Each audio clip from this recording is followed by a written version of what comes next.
Hello and welcome back to Baby Elias's Stories. We now return to Little Women by Louisa May Alcott. Part 1, Chapter 10. The PC and the P.O. As spring came on, a new set of amusements became the fashion, and the lengthening days gave long afternoons for work and play of all sorts. The garden had to be put in order, and each sister had a quarter of the little plot to do what she liked with. Hannah used to say, I'd know which each of them gardens belonged to if I see 'em in China.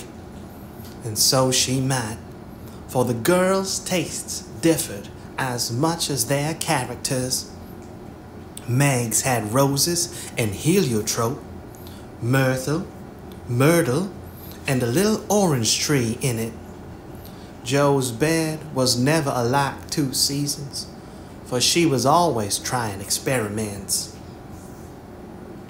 This year it was to be a plantation of sunflowers, the seeds of which cheerful land aspiring plant were to feed Aunt Cockletop and her family of chicks. Beth had old-fashioned fragrant flowers in her garden, sweet peas and mignonette.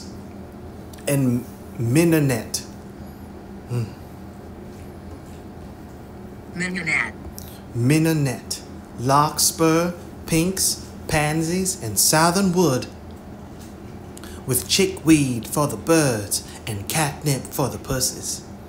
Amy had a bower in hers, rather small and earwiggy, but very pretty to look at, with honeysuckle and morning glories hanging their colored horns and bells in graceful wreaths all over it. Tall white lilies, delicate ferns, and as many brilliant, picturesque plants as would consent to blossom there. Gardening, walks, rows on the river, and flower hunts employed the fine days. And for rainy ones, they had house diversions, some old, some new, all more or less original. One of these was the P.C., for as secret societies were the fashion, it was thought proper to have one.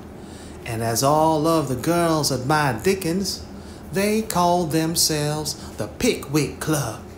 With a few interruptions, they had kept this up for a year and met every Saturday evening in the big garret, on which occasions the ceremonies were as follows. 3 chairs were arranged in a row before a table, on which was a lamp. Also 4 white badges with a big P.C.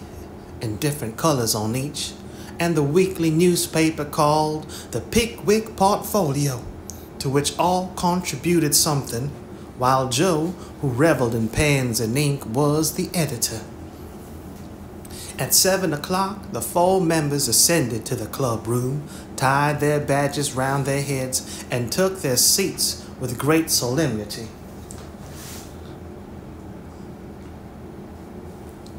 Meg, as the eldest, was Samuel Pickwick. Joe, being of a literary turn, Augustus Snodgrass. Beth, because she was round and rosy, Tracy Tupman.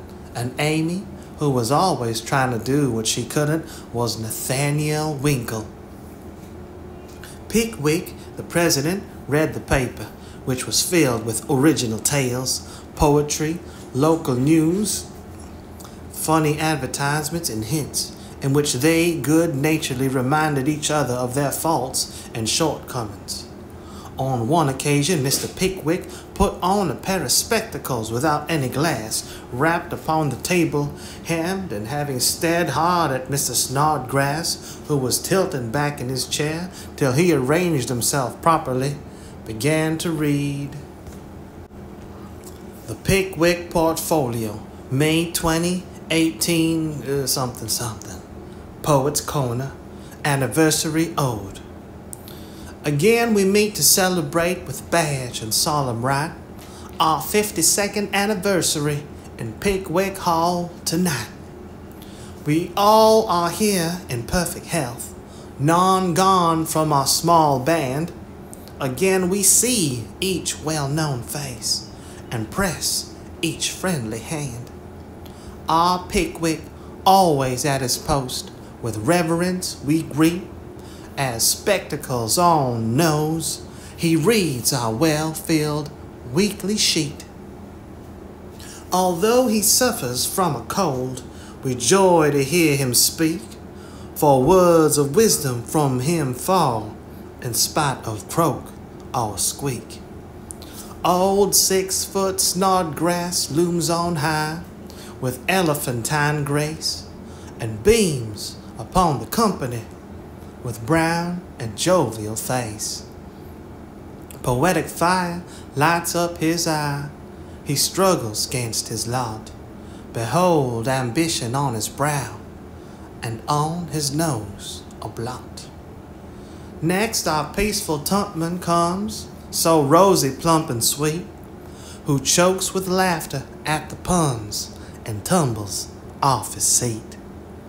Prim the Winkle too is here, with every hair in place, a model of propriety, though he hates to wash his face. The year is gone, we still unite to joke and laugh and read, and tread the path of literature that doth to glory lead.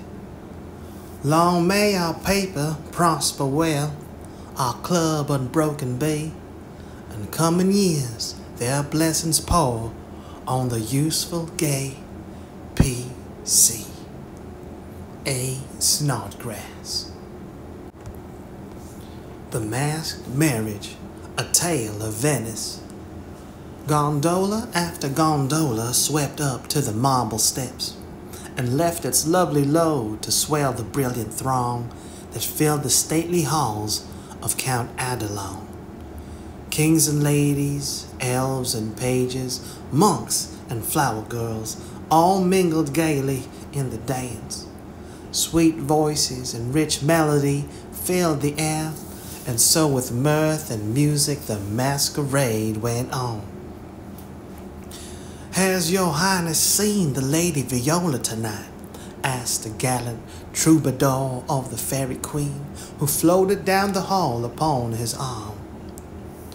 Yes, she is not lovely, though so sad.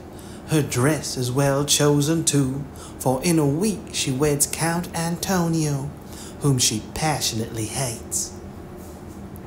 By my faith I envy him. Yonder he comes, arrayed like a bridegroom, except the black mask. When that is off, we shall see how he regards the fair maid whose heart he cannot win, though her stern father bestows her hand, returned the troubadour.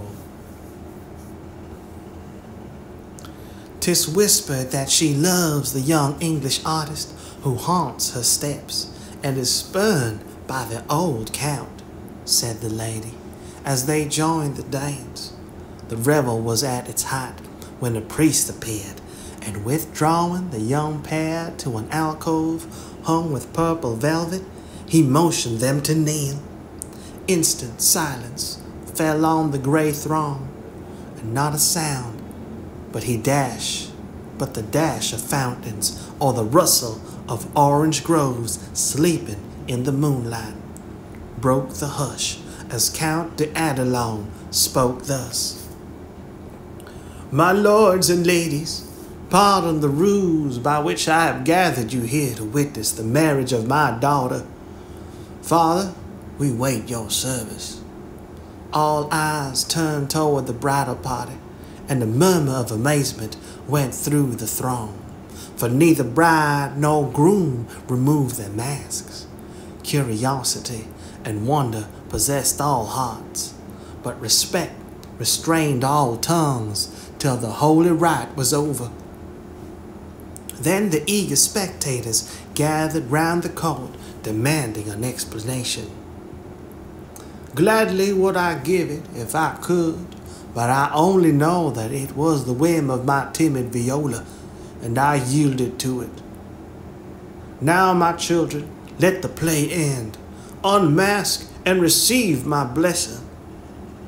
But neither bent the knee, for the young bridegroom replied in a tone that startled all listeners as the mask fell, disclosing the noble face of Ferdinand Devereux, the artist lover, and leaning on the breast where now flashed the star of an English earl was the lovely Viola, radiant with joy and beauty. My lord, you scornfully bade me claim your daughter when I could boast as high a name and vast a fortune as the Count Antonio.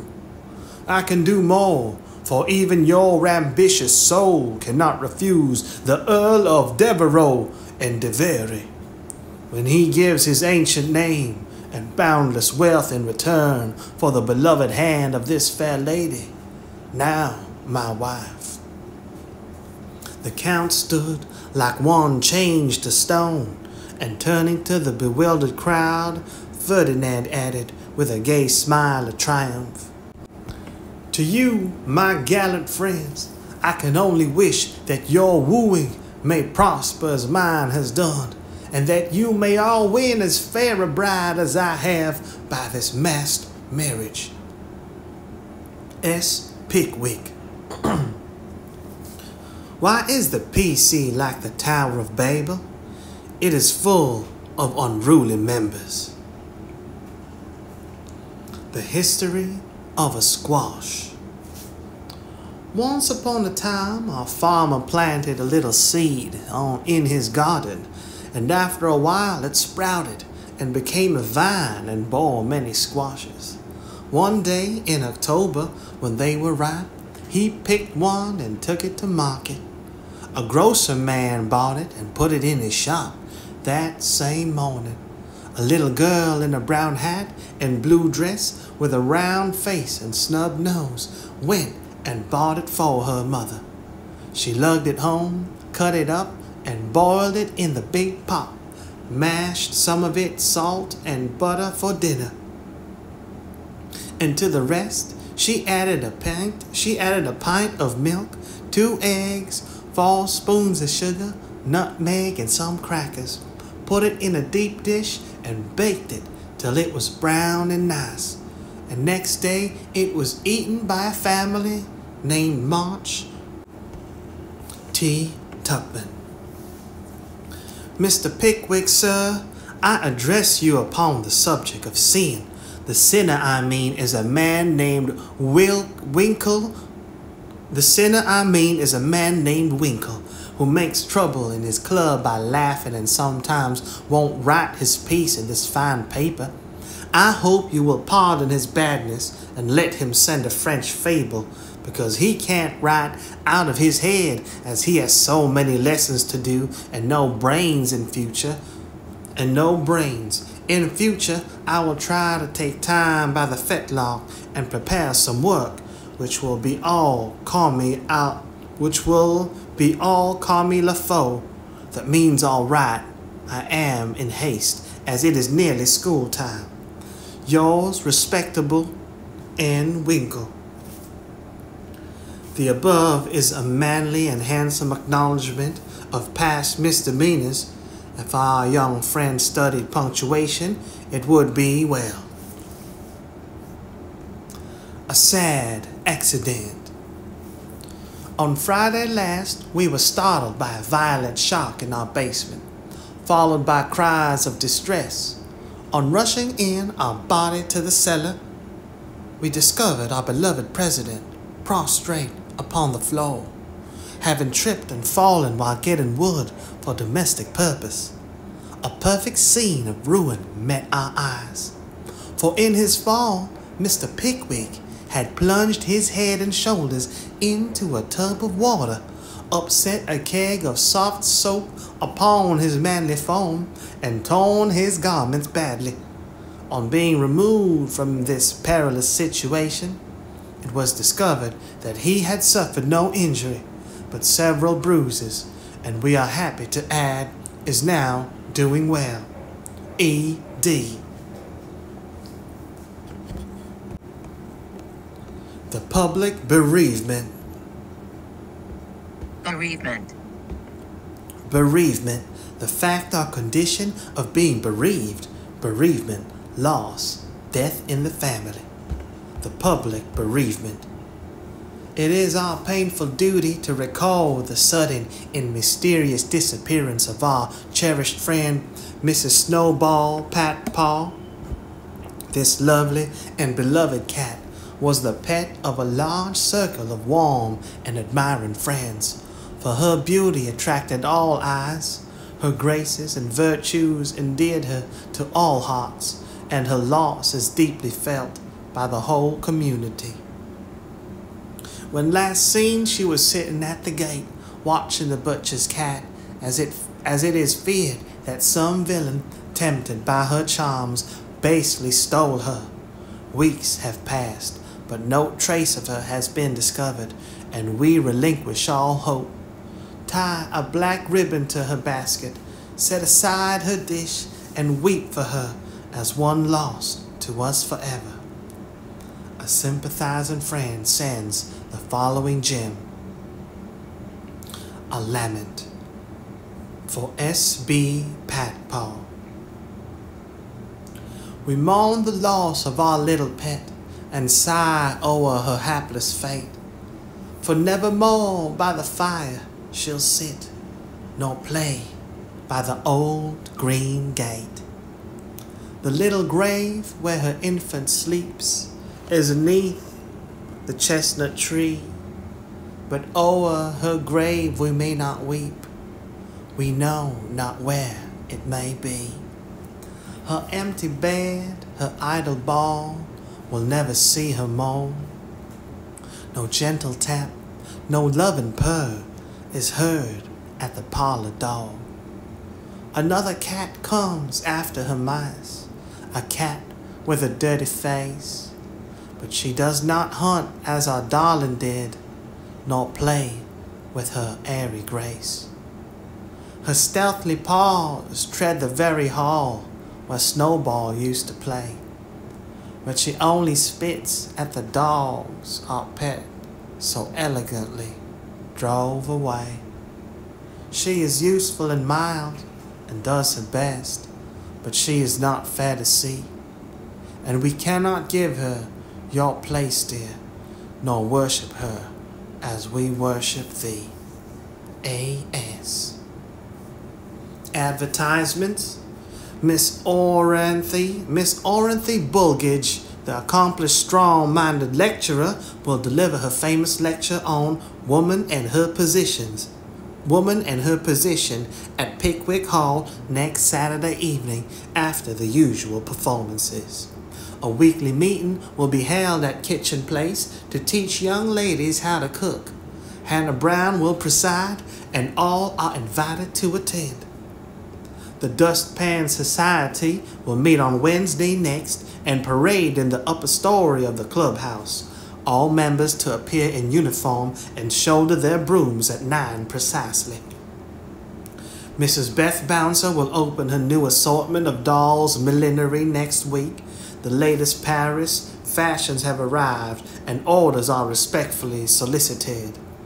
A new play will appear at the Bonneville Theatre in the course of a few weeks, which will surpass anything ever seen on the American stage. The Greek Slave, or Constantine the Avenger, is the name of this thrilling drama. Hints. If SP didn't use so much soap on his hands, he wouldn't always be late at breakfast.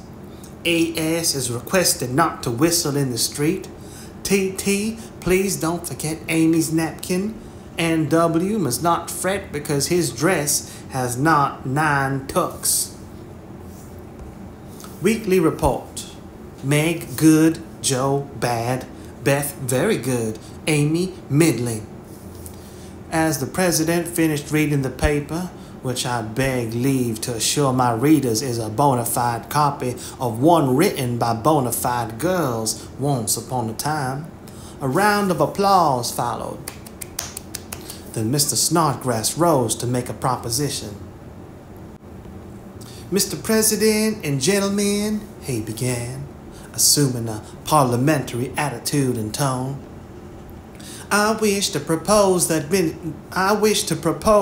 admission of a new member, one who highly deserves the honor, would be deeply grateful for it, and would add immensely to the spirit of the club, the literary value of the paper, and be no end jolly and nice. I propose Mr. Theodore Laurence as an honorary member of the PC. Come now, do have him." Joe's sudden change of tone made the girls laugh, but all looked rather anxious, and no one said a word as Snodgrass took his seat. "We'll put it to a vote," said the president. "All in favor of this motion, please to manifest it by saying aye. Contrary-minded, say no." Meg and Amy were contrary-minded, and Mr. Winkle rose to say with great elegance, "We don't wish any boys. They only joke and bounce about. This is a ladies' club, and we wish to be private and proper." "I'm afraid he'll laugh at our paper and make fun of us afterward," observed Pickwick, pulling the little curl on her forehead as she always did when doubtful. Up rose Snodgrass, very much in earnest. "Sir, I do give you my word as a gentleman. Laurie won't do anything of the sort. He likes to write, and he'll give a tone to our contributions and keep us from being sentimental, don't you see? We can do so little for him, and he does so much for us. I think the least we can do is to offer him a place here and make him welcome if he comes." This artful allusion to benefits conferred brought Tupman to his feet, looking as if he had quite made up his mind. "Yes, we ought to do it, even if we are afraid. I say he may come, and his grandpa too, if he likes." This spirited burst from Beth electrified the club, and Joe left her seat to shake hands approvingly. "Now then, vote again. Everybody remember, it's all Laurie, and say aye," cried Snodgrass excitedly. "Aye, aye, aye," replied 3 voices at once. "Good, bless you. Now, as there's nothing like taking time by the fetlock, as Winkle characteristically observes, allow me to present the new member." And to the dismay of the rest of the club, Joe threw open the door of the closet and displayed Laurie sitting on a rag bag, flushed and twinkling with suppressed laughter. "You rogue! You traitor! Joe, how could you?" cried the 3 girls, as Snodgrass led her friend triumphantly forth and, producing both a chair and a badge, installed him in a jiffy. "The coolness of you 2 rascals is amazing," began Mr. Pickwick, trying to get up an awful frown and only succeeding in producing an amiable smile. But the new member was equal to the occasion, and rising with a grateful salutation to the chair, said in the most engaging manner, "Mr. President and ladies, I beg your pardon, gentlemen. Allow me to introduce myself as Sam Weller, the very humble servant of the club." "Good, good," cried Joe, pounding with the handle of the old warming pan on which she leaned. "My faithful friend and noble patron," continued Laurie with a wave of the hand, "who has so flatteringly presented me, is not to be blamed for the base stratagem of tonight. I planned it, and she only gave in after lots of teasing." "Come now, don't lay it all on yourself. You know I proposed the cupboard," broke in Snodgrass, who was enjoying the joke amazingly. "Never mind what she says. I'm the wretch that did it, sir," said the new member with a Welleresque nod to Mr. Pickwick. "But on my honor, I never will do so again, and henceforth devote myself to the interest of this immortal club. "Hear, hear," cried Joe, clashing the lid of the warming pan like a cymbal. Go on," added Winkle and Tupman, while the president bowed benignly.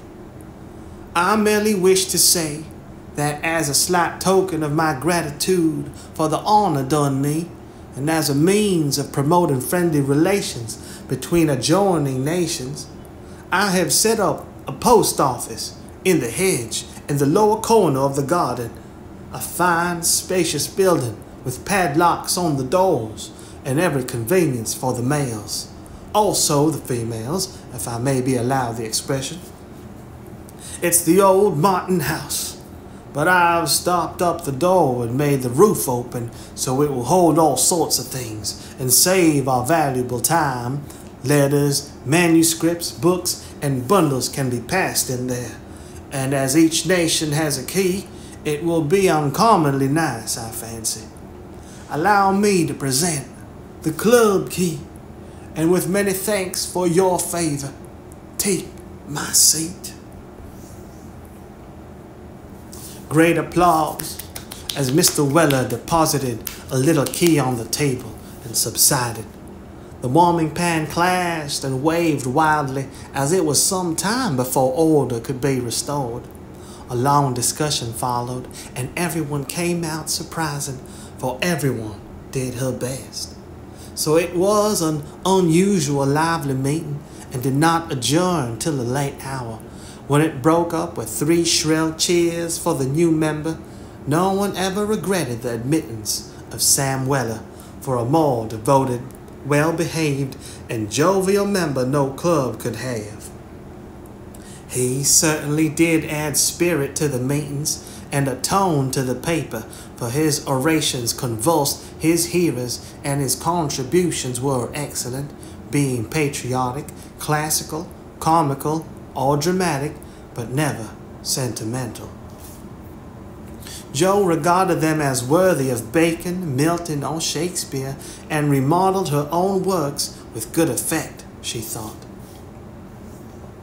The P.O. was a capital little institution, and flourished wonderfully, for nearly as many queer things passed through it as through the real post office: tragedies, cravats, poetry and pickles, garden seeds and long letters, music and gingerbread, rubbers, invitations, scoldings, and puppies.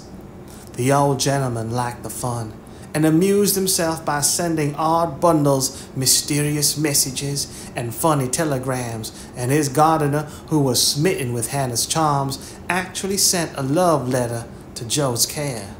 How they laughed when the secret came out, never dreaming how many love letters that little post office would hold in the years to come. Chapter 11. Experiments. The 1st of June, the Kings are off to the seashore tomorrow, and I'm free. 3 months vacation. How I shall enjoy it, exclaimed Meg, coming home one warm day to find Joe laid upon the sofa in an unusual state of exhaustion, while Beth took off her dusty boots and Amy made lemonade for the refreshment of the whole party. Aunt March went today, for which, oh, be joyful, said Joe. I was mortally afraid she'd ask me to go with her. If she had, I should have felt as if I ought to do it. But Plumfield is about as gay as a churchyard, you know, and I'd rather be excused. We had a flurry getting the old lady off, and I had a fright every time she spoke to me, for I was in such a hurry to be through that I was uncommonly helpful and sweet, and feared she'd find it impossible to part from me. I quaked till she was fairly in the carriage, and had a final fright, for as it drove off, she popped out her head saying, "Josephine, won't you?" I didn't hear any more, for I barely turned and fled. I did actually run, and whisked around the corner, where I felt safe. Poor old Jo, she came in looking as if bears were after her, said Beth, as she cuddled her sister's feet with a motherly air. Aunt March is a regular samphire, is she not? Observed Amy, tasting her mixture critically. She means vampire, not seaweed, but it doesn't matter. It's too warm to be particular about one's parts of speech, murmured Jo. What shall you do all your vacation? Asked Amy, changing the subject with tact. I shall lie abed late and do nothing, replied Meg from the depths of the rocking chair. I've been routed up early all winter and had to spend my days working for other people.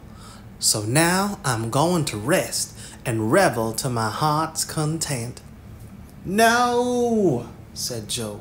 That dozy way wouldn't suit me. I've laid in a heap of books, and I'm going to improve my shining hours reading on my perch in the old apple tree when I'm not having, Don't say Laurence, implored Amy, as a return snub for the samphire's correction. I'll say nightingales then, with Laurie. That's proper and appropriate since he's a warbler. Don't let us do any lessons, Beth, for a while, but play all the time and rest, as the girls mean to, proposed Amy. Well, I will, if Mother doesn't mind. I want to learn some new songs, and my children need fitting up for the summer. They are dreadfully out of order and really suffering for clothes. May we, Mother? Asked Meg, turning to Mrs. March, who sat sewing in what they called Ma Me's corner. You may try your experiment for a week and see how you like it, but I think by Saturday night you will find that all play and no work is as bad as all work and no play.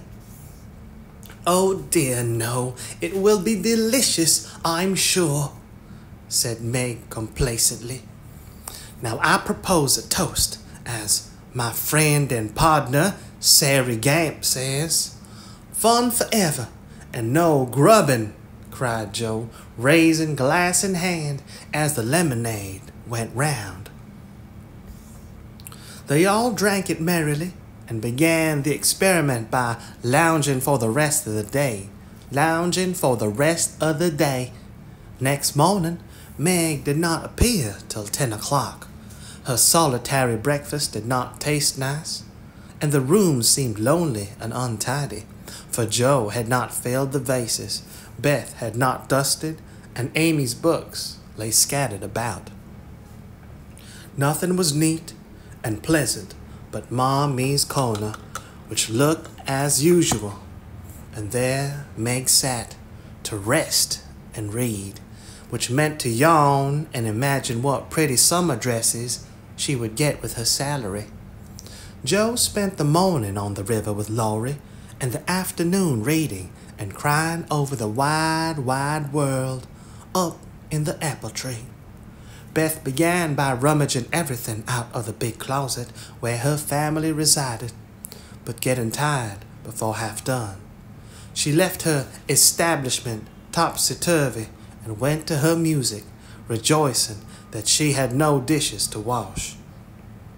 Amy arranged her bower, put on her best white frock, smothered her curls, and sat down to draw under the honeysuckle, hoping someone would see and inquire who the young artist was.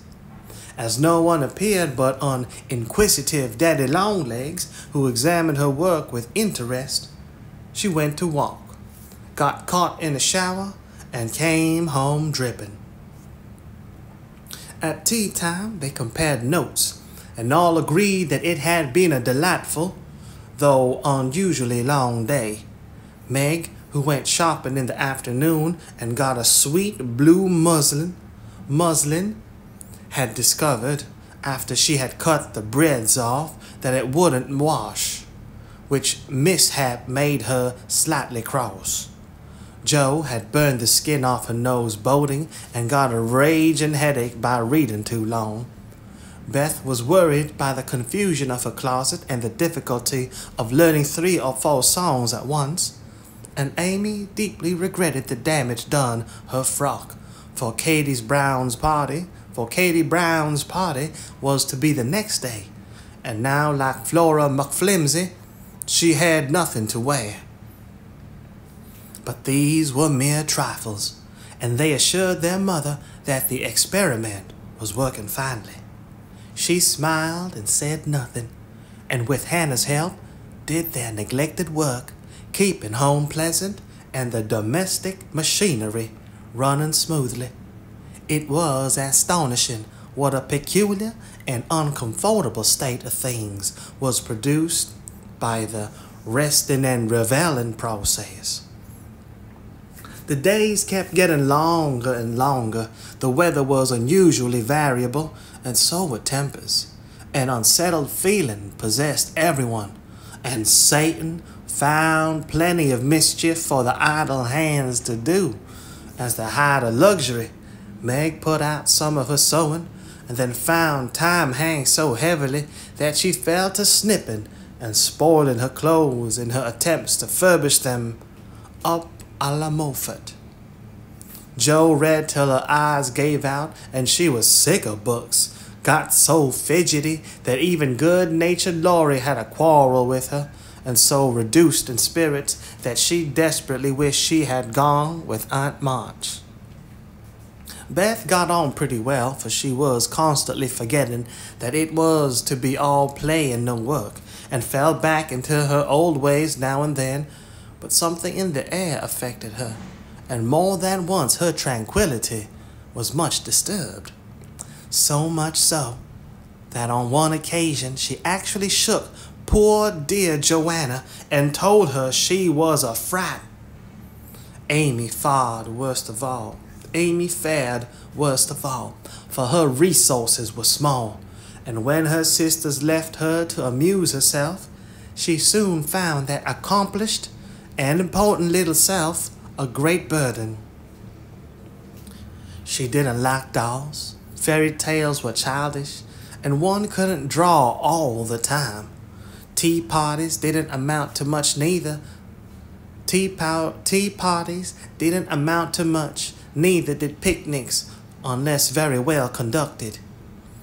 If one could have a fine house full of nice girls or go traveling, the summer would be delightful, but to stay at home with 3 selfish sisters and a grown-up boy was enough to try the patience of a Boaz, complained Miss Malaprop after several days devoted to pleasure, fretting, and ennui.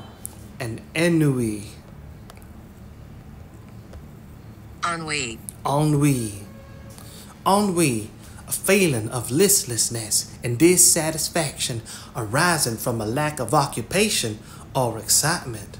Ennui, boredom. After several days devoted to pleasure, fretting, and ennui. No one would own that they were tired of the experiment, but by Friday night each acknowledged to herself that she was glad the week was nearly done. Hoping to impress the lesson more deeply, Mrs. March, who had a good deal of humor, resolved to finish off the trial in an appropriate manner. So she gave Hannah a holiday and let the girls enjoy the full effect of the play system. When they got up on Saturday morning, there was no fire in the kitchen, no breakfast in the dining room, and no mother anywhere to be seen. "Mercy on us! What has happened?" cried Joe, staring about in her dismay. Meg ran upstairs and soon came back again, looking relieved, but rather bewildered and a little ashamed. "Mother isn't sick, only very tired, and she says she is going to stay quietly in her room all day and let us do the best we can. It's a very queer thing for her to do. She doesn't act a bit like herself, but she says it has been a hard week for her, so we mustn't grumble but take care of ourselves." That's easy enough, and I like the idea. I'm aching for something to do, that is. Some new amusement, you know, added Joe quickly. In fact, it was an immense relief to them all to have a little work. And they took hold with a will, but soon realized the truth of Hannah's saying. Housekeeping ain't no joke. There was plenty of food in the larder, and while Beth and Amy set the table, Meg and Joe got breakfast, wondering as they did why servants ever talked about hard work. I shall take some up to Mother, though she said we were not to think of her, for she'd take care of herself, said Meg, who presided and felt quite matronly behind the teapot. So a tray was fitted out before anyone began, and taken up with the cook's compliments, the boiled tea was very bitter, the omelette scorched, and the biscuits speckled with saleratus, good Lord.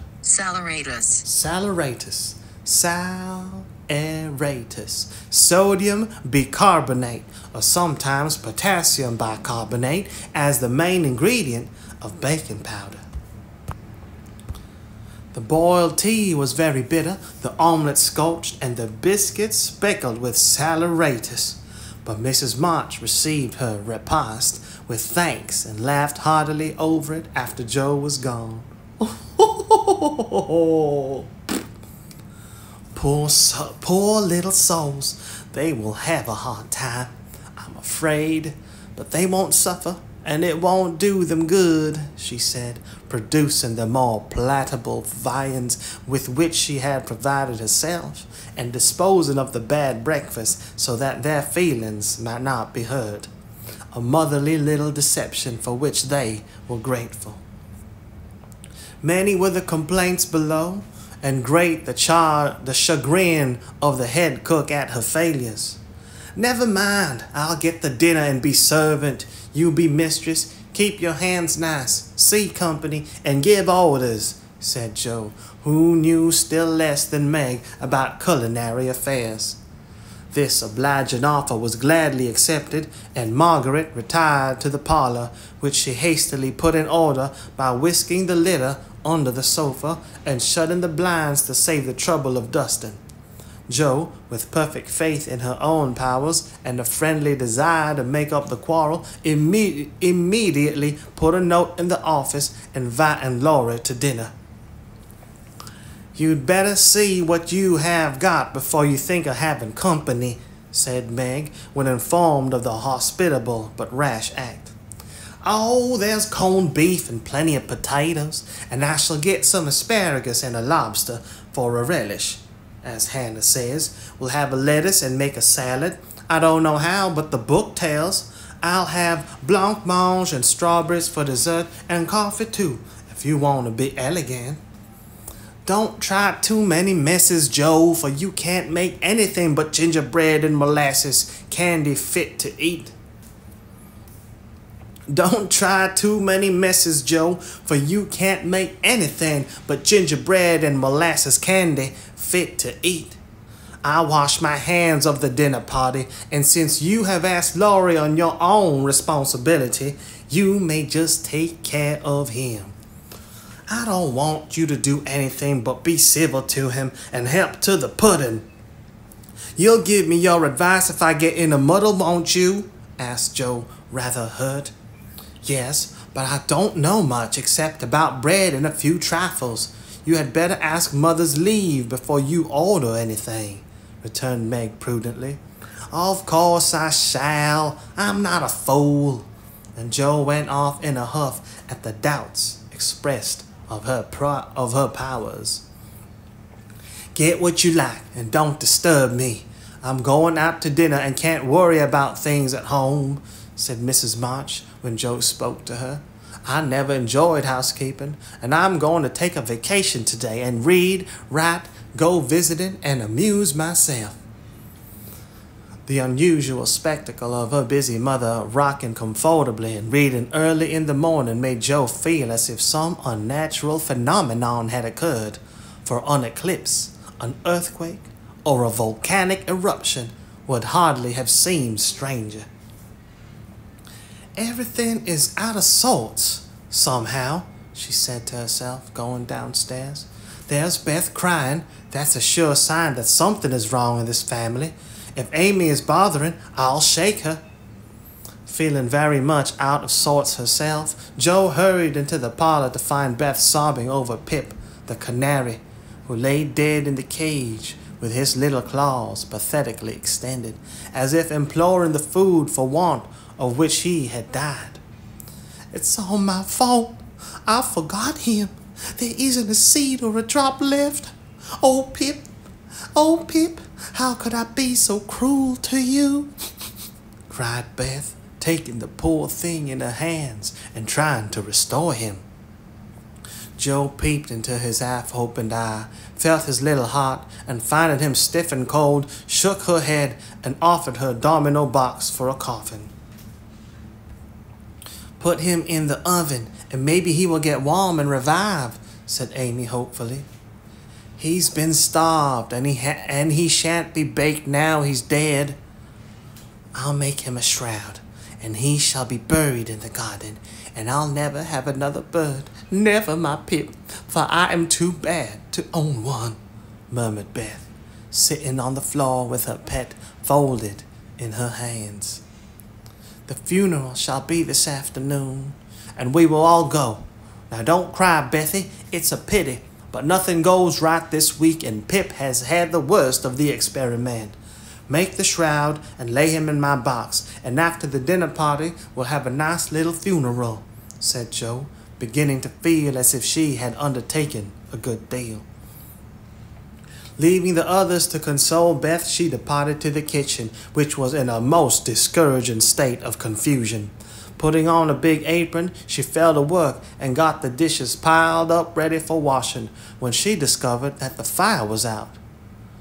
Here's a sweet prospect, muttered Jo, slamming the stove door open, bong, and poking vigorously among the cinders, poke, poke, poke, poke.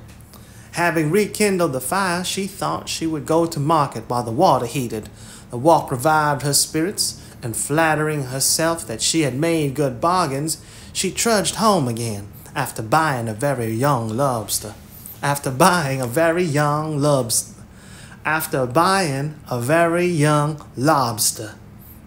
Some very old asparagus, and 2 boxes of acid strawberries.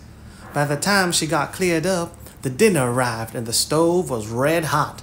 Hannah had left a pan of bread to rise. Meg had worked it up early, set it on the hearth for a second rising, and forgotten it.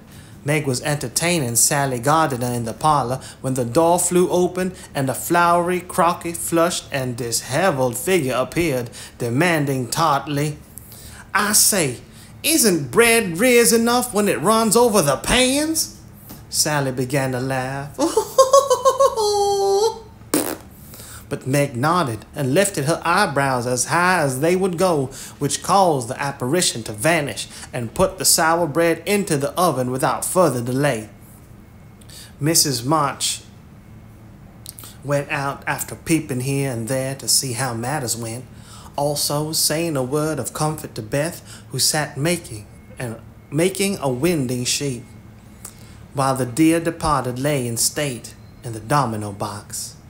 A strange sense of helplessness fell upon the girls as the gray bonnet vanished round the corner, and despair seized them when a few minutes later Miss Crocker appeared and said she'd come to dinner. Now this lady was a thin yellow spinster with a sharp nose and inquisitive eyes, who saw everything and gossiped about all she saw. They disliked her, but had been taught to be kind to her simply because she was old and poor and had few friends. So Meg gave her the easy chair and tried to entertain her while she asked questions, criticized everything, and told stories of people whom she knew. Language cannot describe the anxieties, experiences, and exertions which Jo underwent that morning, and the dinner she served up became a standing joke. Fearing to ask any more advice, she did her best alone and discovered that something more than energy and goodwill is necessary to make a cook. She boiled the asparagus for an hour and was grieved to find the heads cooked off and the stalks harder than ever. The bread burned black, for the salad dressing so aggravated her that she could not make it fit to eat. The bread burned black, for the salad dressing so aggravated her that she could not make it fit to eat. The lobster was a scarlet mystery to her, but she hammered and poked till it was unshelled and its meager proportions concealed in a grove of lettuce leaves. The potatoes had to be hurried, not to keep the asparagus waiting, and were not done at the last. The blancmange was lumpy, and the strawberries not as ripe as they looked, having been skillfully deconed. Well, they can eat beef and bread and butter if they are hungry, only it's mortifying to have to spend your whole morning for nothing, thought Joe, as she rang the bell half an hour later than usual and stood, hot, tired, and dispirited, surveying the feast spread before Laurie, accustomed to all sorts of elegance, and Miss Crocker, whose tattling tongue would report them far and wide. Poor Joe would gladly have gone under the table, as one thing after another was tasted and left, while Amy giggled. Meg looked distressed. Miss Crocker pursed her lips, and Laurie talked and laughed with all his might to give a cheerful tone to the festive scene. Joe's one strong point was the fruit, for she had sugared it well and had a pitcher of rich cream to eat with it.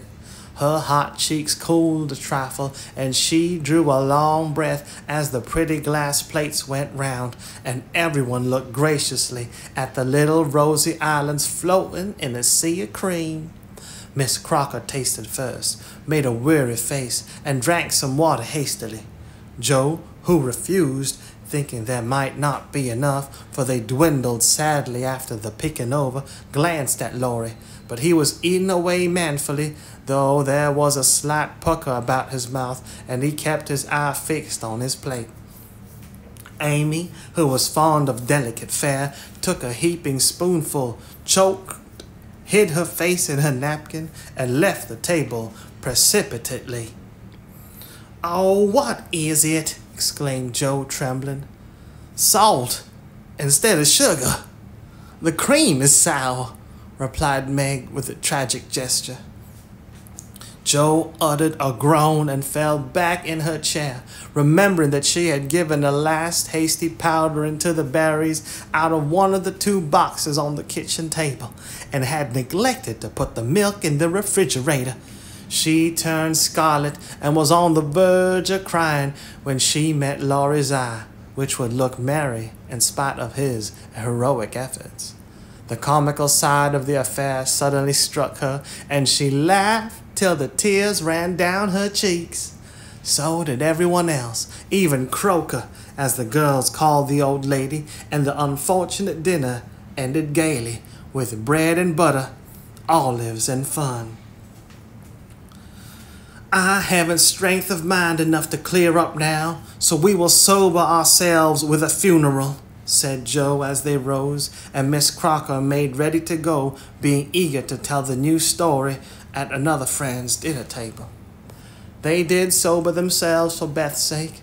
Laurie dug a grave under the ferns in the grove. Little Pip was laid in, with many tears by his tender-hearted mistress, and covered with moss, while the wreath of violets and chickweed was hung on the store which bore his epitaph, composed by Joe while she struggled with the dinner.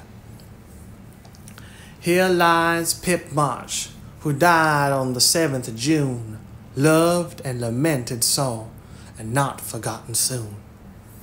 At the conclusion of the ceremonies, Beth retired to her room, overcome with emotion and lobster, but there was no place for repose, for the beds were not made, and she found her grief much assuaged by beating up the pillows and putting things in order. Meg helped Joe clear away the remains of the feast, which took half the afternoon, and left them so tired that they agreed to be contented with tea and toast for supper. Laurie took Amy to drive, which was a deed of charity, for the sour cream seemed to have had a bad effect upon her temper. Mrs. March came home to find the 3 older girls hard at work in the middle of the afternoon, and a glance at the closet gave her an idea of the success of one part of the experiment. Before the housewives could rest, several people called, and there was a scramble to get ready to see them. Then tea must be got, errands done, and 1 or 2 necessary bits of sewing neglected until the last minute. As twilight fell, dewy and still, one by one they gathered on the porch, where the June roses were budding beautifully, and each groaned or sighed as she sat down as if tired or troubled. "What a dreadful day this has been," began Joe, usually the first to speak. "It has seemed shorter than usual, but so uncomfortable," said Meg. "Not a bit like home," added Amy. "I can't seem so without Mommy and little Pip," sighed Beth, glancing with full eyes at the empty cage above her head. "Here's Mother, dear, and you shall have another bird tomorrow if you want it." As she spoke, Mrs. March came and took her place among them, looking as if her holiday had not been much pleasanter than theirs. "Are you satisfied with your experiment, girls, or do you want another week of it?" she asked, as Beth nestled up to her, and the rest turned toward her with brightening faces, as flowers turn toward the sun. "I don't," cried Joe decidedly. Nor I," echoed the others. "You think, then, that it is better to have a few duties and live a little for others, do you?" "Lounging and larking doesn't pay," observed Joe, shaking her head. "I'm tired of it and mean to go to work at something right off." "Suppose you learn plain cooking. That's a useful accomplishment, which no woman should be without," said Mrs. March, laughing inaudibly at the recollection of Joe's dinner party, for she had met Miss Crocker and heard her account of it. "Mother, did you go away and let everything be just to see? Mother, did you go away and let everything be just to see how we'd get on?" cried Meg, who had had suspicions all day. "Yes, I wanted you to see how the comfort of all depends on each doing her share faithfully. While Hannah and I did your work, you got on pretty well, though I don't think you were very happy or amiable. So I thought, as a little lesson, I would show you what happens when everyone thinks only of herself. Don't you feel that it is pleasanter to help one another, to have daily duties which make leisure sweet when it comes, and to bear and forbear, that home may be comfortable and lovely to us all?" "We do, Mother, we do," cried the girls. "Then let me advise you to take up your little burdens again, for though they seem heavy sometimes, they are good for us, and lighten as we learn to carry them. Work is wholesome, and there is plenty for everyone. It keeps us from ennui and mischief, is good for health and spirits, and gives us a sense of power and independence, better than money or fashion." "We'll work like bees, and love it too, see if we don't," said Joe. "I'll learn plain cooking for my holiday task, and the dinner party I have shall be a success. I'll make the set of shirts for Father instead of letting you do it, Mommy. I can and I will, though I am not fond of sewing. That will be better than fussing over my own things, which are plenty nice enough as they are," said Meg. "I'll do my lessons every day and not spend so much time with my music and dolls. I am a stupid thing and ought to be studying, not playing," was Beth's resolution, while Amy followed their example by heroically declaring, I shall learn to make buttonholes and attend to my parts of speech. Very good. Then I am quite satisfied with the experiment, and fancy that we shall not have to repeat it. Only don't go to the other extreme and delve like slaves. Have regular hours for work and play. Make each day both useful and pleasant, and prove that you understand the worth of time by employing it well.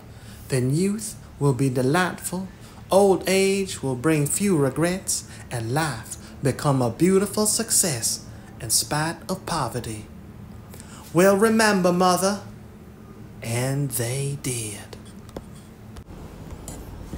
Chapter 12. Camp Laurence. Beth was postmistress.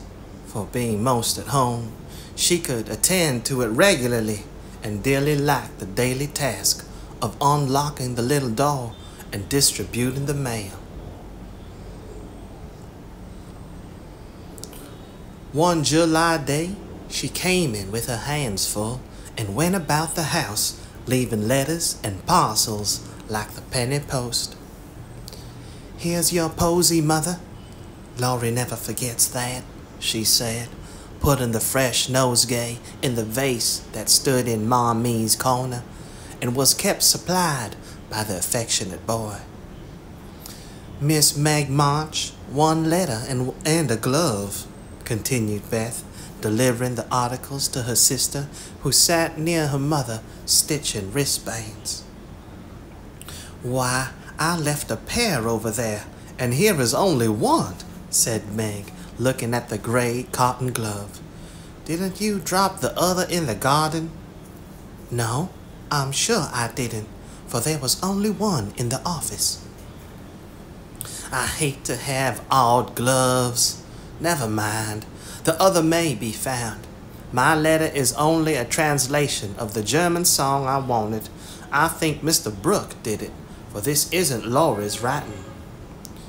Mrs. March glanced at Meg, who was looking very pretty in her gingham morning gown, with the little curls blowing about her forehead, and very womanly, as she sat sewing at her little work table, full of tidy white rolls, so unconscious of the thought in her mother's mind as she sewed and sang, while her fingers flew and her thoughts were busied with girlish fancies as innocent and fresh as the pansies in her belt, that Mrs. March smiled and was satisfied.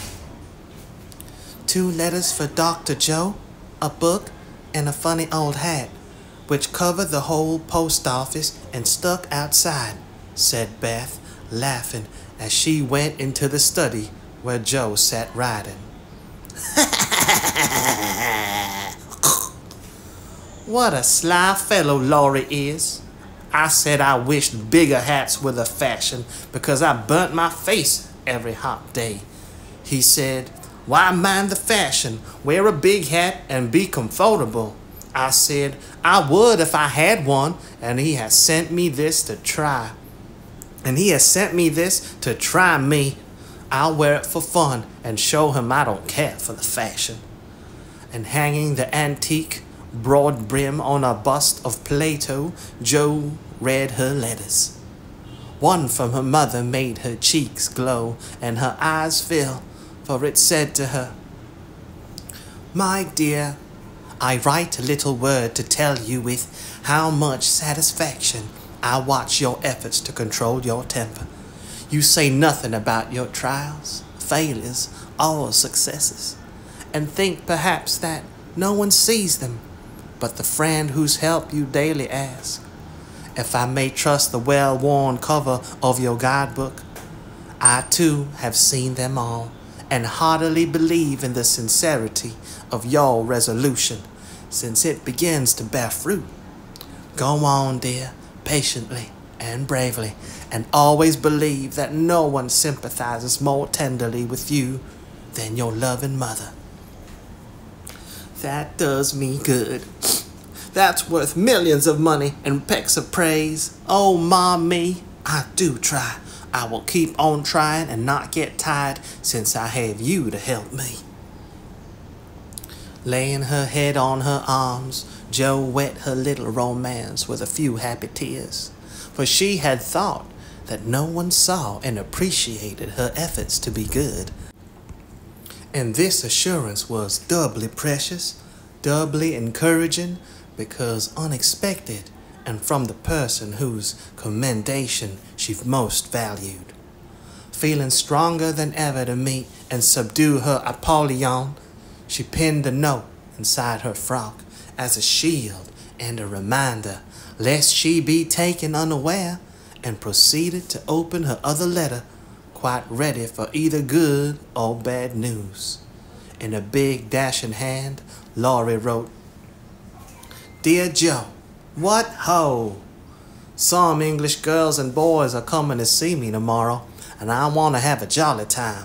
If it's fine, I'm going to pitch my tent in Long Meadow and row up the whole crew to lunch and croquet, have a fire, make messes, gypsy fashion, and all sorts of lark.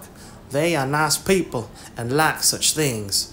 Brooke will go to keep us boys steady, and Kate Vaughn will play propriety for the girls. I want you all to come. Can't let Beth off at any price, and nobody shall worry her. Don't bother about rations. I'll see to that and everything else. Only do come. There's a good fellow. In a tearing hurry, yours ever, Laurie." "Here's richness," cried Jo, flying in to tell the news to Meg. "Of course we can go, Mother. It will be such a help to Laurie, for I can row, and Meg see to the lunch, and the children be useful in some way." "I hope the Vaughns are not fine grown-up people. Do you know anything about them, Jo?" asked Meg. "Only that there are 4 of them. Kate is older than you, Fred and Frank twins about my age, and the little girl Grace, who is 9 or 10. Laurie knew them abroad and liked the boys, I fancied, from the way he prammed up his mouth in speaking of her, that he didn't admire Kate much." "I'm so glad my French print is clean. It's just the thing and so becoming," observed Meg complacently. "Have you anything decent, Jo?" "Scarlet and gray boating suit, good enough for me. I shall row and tramp about, so I don't want any starch to think of. You'll come, Betty? If you won't let any boys talk to me." "Not a boy." "I like to please Laurie, and I'm not afraid of Mr. Brooke. He is so kind, but I don't want to play or sing or anything. I'll work hard and not trouble anyone, and you'll take care of me, Jo, so I'll go." "That's my good girl. You do try to fight off your shyness, and I love you for it. Fighting faults isn't easy, as I know, and a cheery word kind of gives a lift. Thank you, Mother." And Jo gave the thin cheek a grateful kiss, more precious to Mrs. March than if it had given back the rosy roundness of her youth. "I had a box of chocolate drops and the picture I wanted to copy," said Amy, showing her mail. "And I got a note from Mr. Laurence asking me to come over and play to him tonight before the lamps are lighted, and I shall go," added Beth, whose friendship with the old gentleman prospered finally. "Now, let's fly round and do double duty today so that we can play tomorrow with free minds," said Jo, preparing to replace her pen with a broom.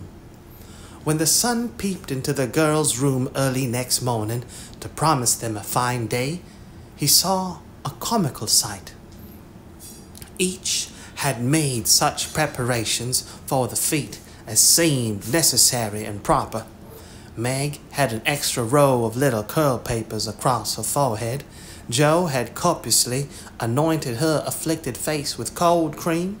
Beth had taken Joanna to bed with her to atone for the approaching separation, and Amy had capped the climax by putting a clothespin on her nose to uplift the offending feature.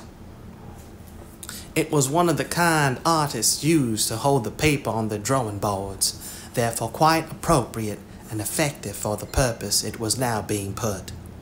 This funny spectacle appeared to amuse the sun, for he burst out with such radiance that Joe woke up and roused her sisters by a hearty laugh at Amy's ornament. Sunshine and laughter were good omens for a pleasure party, and soon a lively bustle began in both houses.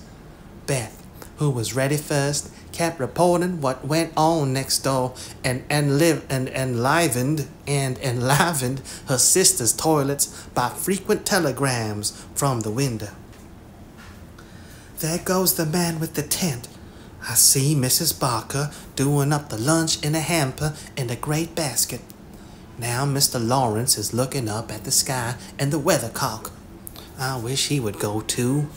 There's Laurie, looking like a sailor. Nice boy. Oh, mercy me. Here's a carriage full of people. A tall lady, a little girl, and 2 dreadful boys. One is lame. Poor thing, he's got a crutch. Laurie didn't tell us that. Be quick, girls, it's getting late. Why, there is Ned Muffet, I do declare. Meg, isn't that the man who bowed to you one day when we were shopping? So it is. How queer that he should come. I thought he was at the mountains. There is Sally. I'm glad she got back in time. Am I all right, Joe? Cried Meg in a flutter. A regular daisy. Hold up your dress and put your hat on straight, and look sentimental tipped that way, and we'll fly off at the first puff. Now then, come on. Oh, Joe, you are not going to wear that awful hat. It's too absurd. You shall not make a guy of yourself, remonstrated Meg, as Joe tied down with a red ribbon the broad-brimmed, old-fashioned leghorn Laurie had sent for a joke. I just will, though, for it's capital, so shady, light, and big. It will make fun, and I don't mind being a guy if I'm comfortable. With that, Joe marched straight away, and the rest followed, a bright little band of sisters, all looking their best in summer suits, with happy faces under the jaunty hat brims. Laurie ran to meet and present them to his friends in the most cordial manner.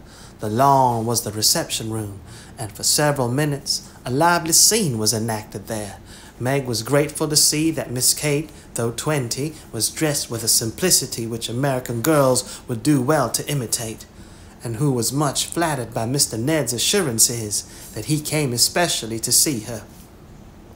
Joe understood why Laurie primmed up his mouth when speaking of Kate, for that young lady had a stand-off, don't-touch-me air, which contrasted strongly with the free and easy demeanor of the other girls. Beth took an observation of the new boys and decided that the lame one was not dreadful, but gentle and feeble, and she would be kind to him on that account. Amy found Grace a well-mannered, merry little person, and after staring dumbly at one another for a few minutes, they suddenly became very good friends. Tents, lunch, and croquet utensils having been sent on beforehand, the party was soon embarked, and the 2 boats pushed off together, leaving Mr. Laurence waving his hat on the shore. Laurie and Joe rowed one boat, Mr. Brooke and Ned the other, while Fred Vaughn and the riotous twins did his best to upset both by paddling about in a wherry like a disturbed water bug. Joe's funny hat deserved a vote of thanks, for it was of general utility. It broke the ice in the beginning by producing a laugh. It created quite a refreshing breeze, flapping to and fro as she rode, and would make an excellent umbrella for the whole party if a shower came up, she said. Miss Kate decided that she was odd, but rather clever, and smiled upon her from afar. Meg in the other boat was delightfully situated, face to face with the rowers, who both admired the prospect and feathered their oars with uncommon skill and dexterity. Mr. Brooke was a grave, silent young man with handsome brown eyes and a pleasant voice. Meg liked his quiet manners and considered him a walking encyclopedia of useful knowledge. He never talked to her much, but he looked at her a good deal, and she felt sure that he did not regard her with aversion. Ned, being in college, of course, put on all the airs which freshmen think it their bounden duty to assume. He was not very wise, but very good-natured, and altogether an excellent person to carry on a picnic. Sally Gardiner was absorbed in keeping her white pique dress clean and chattering with the ubiquitous Fred, who kept Beth in constant terror by his pranks. It was not far to Long Meadow, but the tent was pitched and the wickets down by the time they arrived, a pleasant green field with 3 wide-spreading oaks in the middle and a smooth strip of turf for croquet. "Welcome to Camp Laurence," said the young host as they landed with exclamations of delight. "Brooke is commander-in-chief, I am commissary general, the other fellows are staff officers, and you ladies are company. The tent is for your especial benefit, and that oak is your drawing room. This is the mess room, and the third is the camp kitchen. Now, let's have a game before it gets hot, and then we'll see about dinner." Frank, Beth, Amy, and Grace sat down to watch the game played by the other 8. Mr. Brooke chose Meg, Kate, and Fred. Laurie took Sally, Joe, and Ned. The English played well, but the Americans played better, and contested every inch of the ground as strongly as if the spirit of '76 inspired them. Joe and Fred had several skirmishes, and once narrowly escaped high words. Joe was through the last wicket, and had missed the stroke, which failure ruffled her a good deal. Fred was close behind her, and his turn came before hers. He gave a stroke. His ball hit the wicket and stopped an inch on the wrong side. No one was very near, and running up to examine, he gave it a sly nudge with his toe, which put it just an inch on the right side. "I'm through. Now, Miss Joe, I'll settle you, and get in first," cried the young gentleman, swinging his mallet for another blow. "You pushed it. I saw you. It's my turn now," said Joe sharply. "Upon my word, I didn't move it. It rolled a bit, perhaps, but that is allowed. So stand off, please, and let me have a go at the stake." "We don't cheat in America, but you can if you choose," said Joe angrily. "Yankees are a deal the most tricky, everybody knows. There you go," returned Fred, croqueting her ball far away.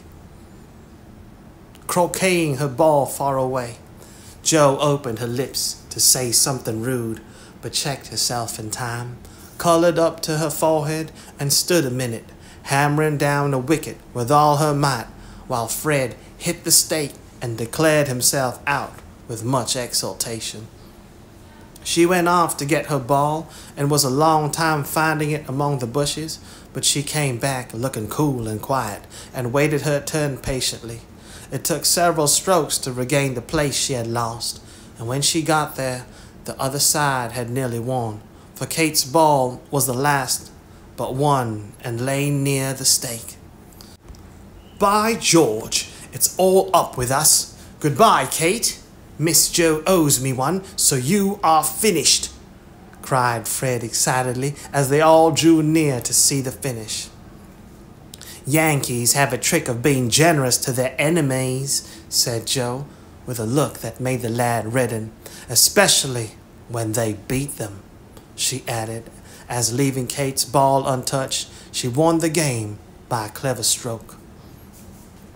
Laurie threw up his hat, then remembered that it wouldn't do to exult over the defeat of his guests, and stopped in the middle of the cheer to whisper to his friend, "Good for you, Joe. He did cheat. I saw him. We can't tell him so, but he won't do it again. Take my word for it." Meg drew her aside, under pretense of pinning up a loose braid, and said approvingly, "It was dreadfully provoking, but you kept your temper. I'm so glad, Joe." "Don't praise me, Meg, for I could box his ears this minute. I should certainly have boiled over if I hadn't stayed among the nettles. till I got my rage under control enough to hold my tongue. It's simmering now, so I hope it'll keep out of my way," returned Jo, biting her lips as she glowered at Fred from under her big hat. "Time for lunch," said Mr. Brooke, looking at his watch. "Commissary General, will you make the fire and get water, while Miss March, Miss Sally, and I spread the table? Who can make good coffee?" "Jo can," said Meg, glad to recommend his sister. So Jo, feeling that her late lessons in cookery were to do her honor, went to preside over the coffee pot, while the children collected dry sticks, and the boys made a fire and got water from a spring nearby. Miss Kate sketched, and Frank talked to Beth, who was making little mats of braid rushes to serve as plates. The commander-in-chief and his aides soon spread the tablecloth with an inviting array of eatables and drinkables, prettily decorated with green leaves. Jo announced that the coffee was ready, and everyone settled themselves to a hearty meal, for youth is seldom dyspeptic, and exercise develops wholesome appetites. A very merry lunch it was, for everything seemed fresh and funny, and frequent peals of laughter startled a venerable horse who fed nearby. There was a pleasing inequality in the table, which produced many mishaps to cups and plates. Acorns dropped in the milk, little black ants partook of the refreshments without being invited, and fuzzy caterpillars swung down from the tree to see what was going on. 3 white-headed children peeped over the fence, and an unobjectionable dog barked at them from the other side of the river with all his might and main. "There's salt here," said Laurie, as he handed Jo a saucer of berries. "Thank you. I prefer spiders," she replied, fishing up 2 unwary little ones who had gone to a creamy death. "How dare you remind me of that horrid dinner party, when yours is so nice in every way," added Jo, as they both laughed and ate out of one plate, the china having run short. "I had an uncommonly good time that day, and haven't got over it yet. This is no credit to me. You know I don't do anything. It's you and Meg and Brooke who make it all go, and I'm no end obliged to you. What shall we do when we can't eat any more?" asked Laurie, feeling that his trump card had been played when lunch was over. "Have games till it's cooler.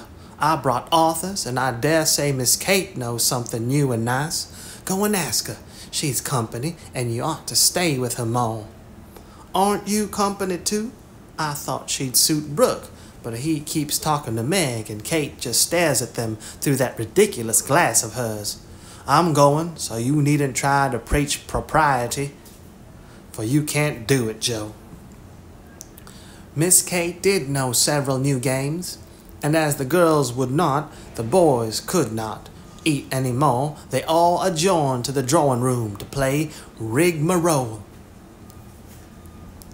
One person begins a story, any nonsense you like, and tells as long as he pleases, only taking care to stop short at some exciting point, when the next takes it up and does the same.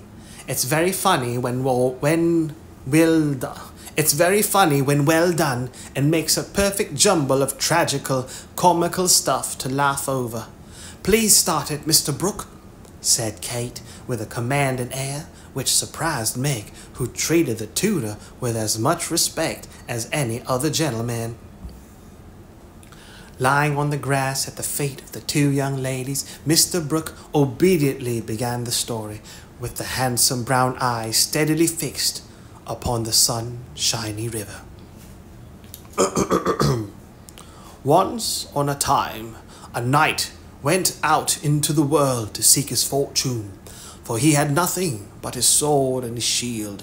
He travelled a long while, nearly 28 years, and had a hard time of it, till he came to the palace of a good old king, who had offered a reward to anyone who could tame and train a fine but unbroken colt, of which he was very fond. The knight agreed to try, and got on slowly but surely, for the colt was a gallant fellow, and soon learned to love his new master, though he was freakish and wild.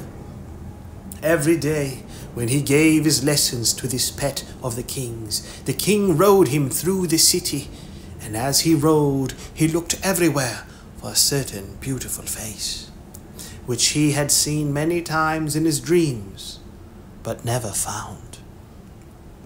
One day, as he went prancing down a quiet street, he saw at the window of a ruinous castle the lovely face.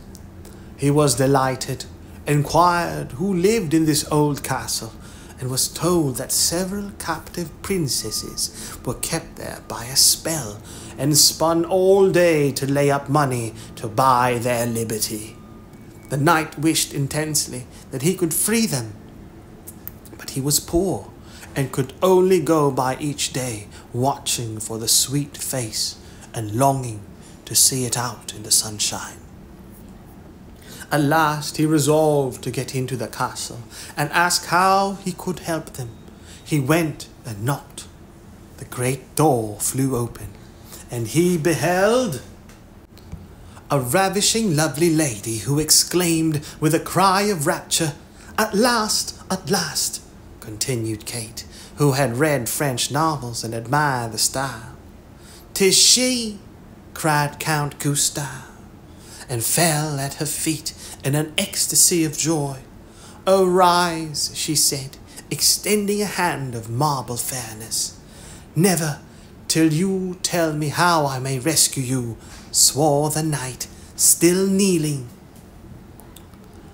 "Alas, my cruel fate condemns me to remain here till my tyrant is destroyed.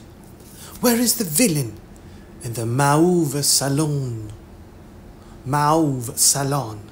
Go, brave heart, and save me from despair. I obey and return victorious or dead."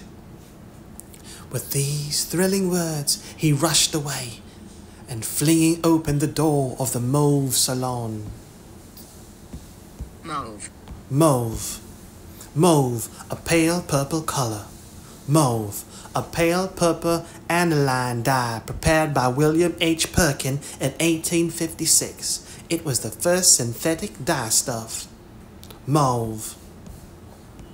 With these thrilling words, he rushed away, and flinging open the door of the Mauve Salon, was about to enter, when he received a stunning blow from the big Greek lexicon, which an old fellow in a black gown fired at him, said Ned. Instantly, Sir What's-his-name recovered himself, pitched the tyrant out of the window, and turned to join the lady, victorious, but with a bump on his brow, found the door locked, tore up the curtains, made a rope ladder, got halfway down when the ladder broke, and he went head first into the moat 60 feet below. Could swim like a duck, paddled round the castle till he came to a little door guarded by two stout fellows, knocked their heads together till they cracked like a couple of nuts. Then, by a trifling exertion of his prodigious strength, he smashed in the door, went up a pair of stone steps covered with dust, a foot thick, toads as big as your fist, and spiders that would frighten you into hysterics, Miss March. At the top of these steps, he came plump upon a sight that took his breath away and chilled his blood. A tall figure, all in white, with a veil over its face and a lamp in its wasted hand, went on Meg. It beckoned, gliding noiselessly before him down a corridor as dark and cold as any tomb. Shadowy effigies in armor stood on either side. A dead silence reigned. The lamp burned blue, and the ghostly figure ever and anon turned its face toward him, showing the glitter of awful eyes through its white veil. They reached a curtained door, behind which sounded lovely music. He sprang forward to enter, but the spectre plucked him back and waved threateningly before him a "Snuff-box," said Joe in a sepulchral tone. Oh my God. Sepulchral tone? Sepulchral. Sepulchral tone?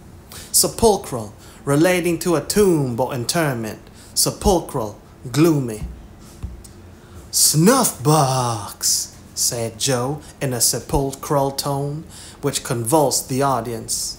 Thankee, said the knight politely, as he took a pinch and sneezed 7 times so violently that his head fell off. Ha ha, laughed the ghost, and having peeped through the keyhole at the princess's spinning away for dear life, the evil spirit picked up her victim and put him in a large tin box, where there were 11 other knights packed together without their heads, like sardines, who all rose and began to dance a hornpipe, cut in Fred, as Joe paused for breath. And as they danced, the rubbishy old castle turned to a man-o'-war in full sail. Up with the jib, reef the topsail halyards, helm hard alee, and man the guns, roared the captain as a Portuguese pirate hove in sight with a flag black as ink flying from the foremast. Go in and win, my hearties, says the captain, and a tremendous fight began. Of course, the British beat. They always do. No, they don't, cried Joe aside. Having taken the pirate captain prisoner, sailed slap over the schooner, whose decks were piled high with dead, and whose lee scoopers ran blood, for the order had been cutlasses and die hard. Boatswain's mate, take a bite of the flying jib sheet, and start this villain if he doesn't confess his sins double quick, said the British captain.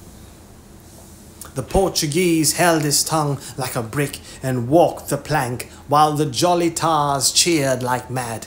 But the sly dog dived, came up under the man-o'-war, scuttled her, and down she went with all sail set to the bottom of the sea, where the... Oh, good gracious, what shall I say?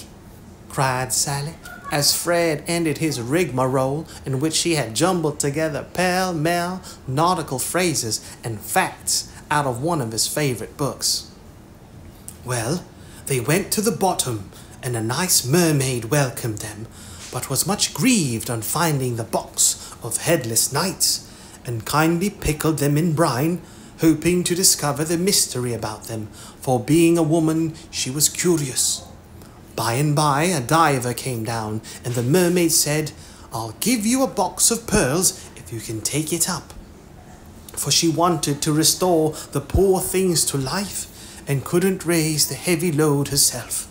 So the diver hoisted it up, and was much disappointed on opening it to find no pearls. He left it in a great lonely field, where it was found by a little goose girl who kept 100 fat geese in the field, said Amy, when Sally's invention gave out. The little girl was sorry for them, and asked an old woman what she should do to help them. Your geese will tell you, they know everything, said the old woman, so she asked what she should use for new heads, since the old ones were lost, and all the geese opened their 100 mouths and screamed, Cabbages, continued Laurie promptly. Just the thing, said the girl, and ran to get 12 fine ones from a garden. She put them on, the knights revived at once, thanked her, and went on their way rejoicing, never knowing the difference, for there were so many other heads like them in the world that no one thought anything of it. The knight in whom I'm interested went back to find the pretty face, and learned that the princesses had spun themselves free and all gone and married but one. He was in a great state of mind at that, and mounting the colt, who stood by him through thick and thin, rushed to the castle to see which was left. Peeping over the hedge, he saw the queen of his affections picking flowers in her garden. Will you give me a rose? He said. You must come and get it. I can't come to you. It isn't proper, said she, as sweet as honey. He tried to climb over the hedge, but it seemed to grow higher and higher. Then he tried to push through, but it grew thicker and thicker, and he was in despair. So he patiently broke twig after twig till he had made a little hole through which he peeped, saying imploringly, "Let me in, let me in." But the pretty princess did not seem to understand, for she picked her roses quietly and left him to fight his way in. Whether he did or not, Frank will tell you. "I can't. I'm not playing. I never do," said Frank, dismayed at the sentimental predicament out of which he had to rescue the absurd couple. Beth had disappeared behind Joe, and Grace was asleep. "So the poor knight is left to be sticking in the hedge, is he?" asked Mr. Brooke, still watching the river and playing with the wild rose in his buttonhole. "I guess the princess gave him a posy and opened the gate after a while," said Laurie, smiling to himself as he threw acorns at his tutor. "What a piece of nonsense we have made. With practice, we might do something quite clever. Do you know Truth?" "I hope so," said Meg soberly. "The game, I mean." "What is it?" said Fred. "Why, you pile up your hands, choose a number, and draw out in turn, and the person who draws at the number has to answer truly any question put by the rest. It's great fun." "Let's try it," said Joe, who liked new experiments. Miss Kate and Mr. Brooke, Meg and Ned declined, but Fred, Sally, Joe, and Laurie piled and drew, and the lot fell to Laurie. "Who are your heroes?" asked Joe. "Grandfather and Napoleon?" "Which lady here do you think prettiest?" said Sally. "Margaret." "Which do you like best?" from Fred. "Joe, of course. What silly questions you ask." And Joe gave a disdainful shrug as the rest laughed at Laurie's matter-of-fact tone. "Try again. Truth isn't a bad game," said Fred. "It's a very good one for you," retorted Joe in a low voice. Her turn came next. "What is your greatest fault?" asked Fred, by way of testing in her the virtue he lacked himself. "A quick temper." "What do you most wish for?" said Laurie. "A pair of boot lacings," returned Joe, guessing and defeating his purpose. "Not a true answer. You must say what you really do want most." "Genius, don't you wish you could give it to me, Laurie?" as she shyly smiled in his disappointed face. "What virtues do you most admire in a man?" asked Sally. "Courage and honesty." "Now my turn," said Fred as his hand came last. "Let's give it to him," whispered Laurie to Joe, who nodded and asked at once, "Didn't you cheat at croquet?" "Why, yes, a little bit." "Good! Didn't you take your story out of the Sea Lion?" said Laurie. "Rather." "Don't you think the English nation perfect in every respect?" asked Sally. "I should be ashamed of myself if I didn't." "He's a true John Bull. Now, Miss Sally, you shall have a chance without waiting to draw. I'll harrow up your feelings first by asking if you don't think you are something of a flirt," said Laurie, as Joe nodded to Fred as a sign that peace was declared. "You impertinent boy! Of course I'm not," exclaimed Sally with an air that proved the contrary. "What do you hate most?" asked Fred. "Spiders and rice pudding." "What do you like best?" asked Joe. "Dancing and French gloves." "Well, I think Truth is a very silly play. Let's have a sensible game of authors to refresh our minds," proposed Joe. Ned, Frank, and the little girls joined in this, and while it went on, the three elders sat apart talking. Miss Kate took out her sketch again, and Margaret watched her, while Mr. Brooke lay on the grass with a book which he did not read. "How beautifully you do it. I wish I could draw," said Meg with mingled admiration and regret in her voice. Why don't you learn? I should think you had taste and talent for it, replied Miss Kate graciously. I haven't time. Your mamma prefers other accomplishments, I fancy. So did mine, but I proved to her that I had talent by taking a few lessons privately, and then she was quite willing I should go on. Can't you do the same with your governess? I have none. I forgot young ladies in America go to school more than with us. Very fine schools they are too, Papa says. You go to a private one, I suppose. I don't go at all. I am a governess myself. Oh, indeed, said Miss Kate, but she might as well have said, Dear me, how dreadful, for her tone implied it, and something in her face made Meg colour and wish she had not been so frank. Mr. Brooke looked up and said quickly, Young ladies in America love independence as much as their ancestors did, and are admired and respected for supporting themselves. Oh yes, of course, it's very nice and proper in them to do so. We have many most respectable and worthy young women who do the same and are employed by the nobility because, being the daughters of gentlemen, they are both well-bred and accomplished, you know, said Miss Kate in a patronizing tone that hurt Meg's pride and made her work seem not only more distasteful but degrading. Did the German song suit, Miss March? Inquired Mr. Brooke, breaking an awkward pause. Oh yes, it was very sweet, and I'm much obliged to whoever translated it for me. And Meg's downcast face brightened as she spoke. Don't you read German? Asked Miss Kate with a look of surprise. Not very well. My father, who taught me, is away, and I don't get on very fast alone, for I've no one to correct my pronunciation. Try a little now. Here is Schiller's Mary Stuart, and a tutor who loves to teach.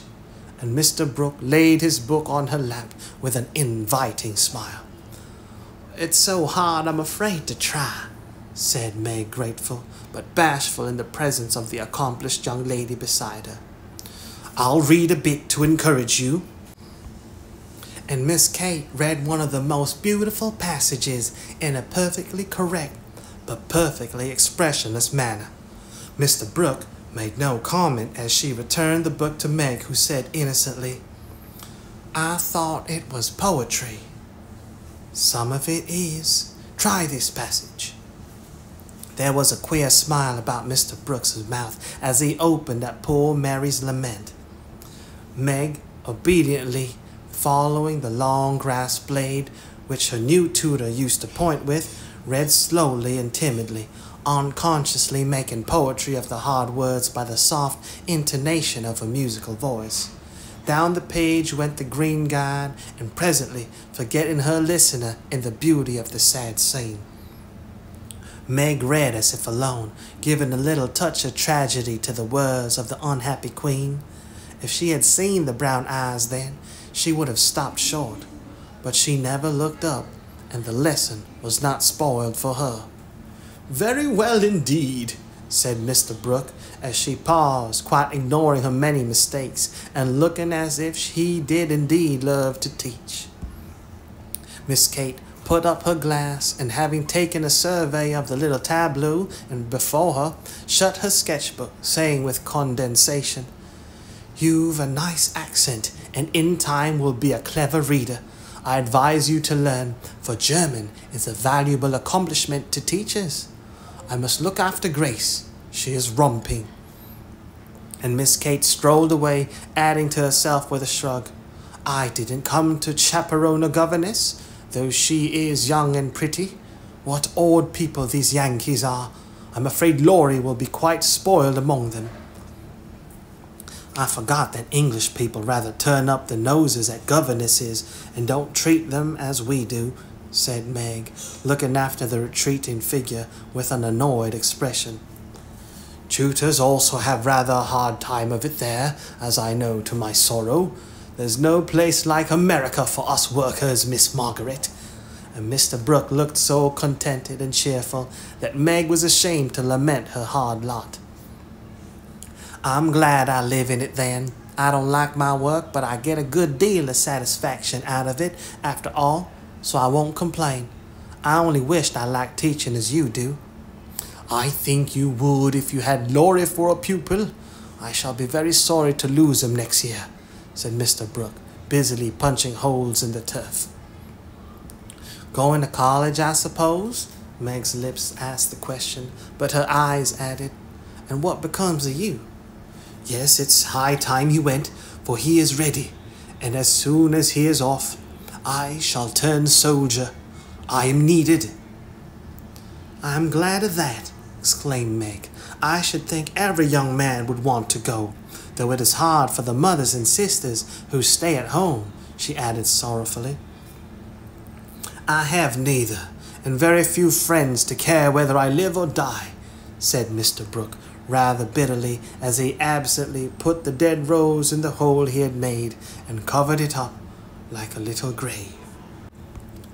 Laurie and his grandfather would care a great deal, and we should be all very sorry to have any harm happen to you, said Meg heartily.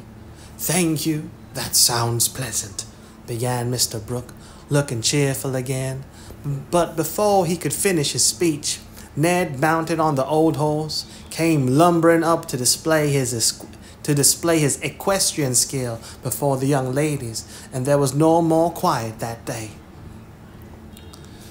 Don't you love to ride? Asked Grace of Amy, as they stood resting after a race round the field with the others, led by Ned. I dote upon it. My sister Meg used to ride when Papa was rich, but we don't keep any horses now except Ellentry, added Amy, laughing. Tell me about Ellentry. Is it a donkey? Asked Grace curiously. Why, you see, Joe is crazy about horses, and so am I, but we've only got an old side saddle and no horse. Out in our garden is an apple tree that has a nice low branch, so Joe put the saddle on it, fixed some reins on the part that turns up, and we bounce away on Ellentry whenever we like. How funny!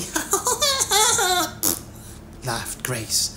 I have a pony at home and ride nearly every day in the park with Fred and Kate. It's very nice, for my friends go too, and the row is full of ladies and gentlemen. Dear, how charming!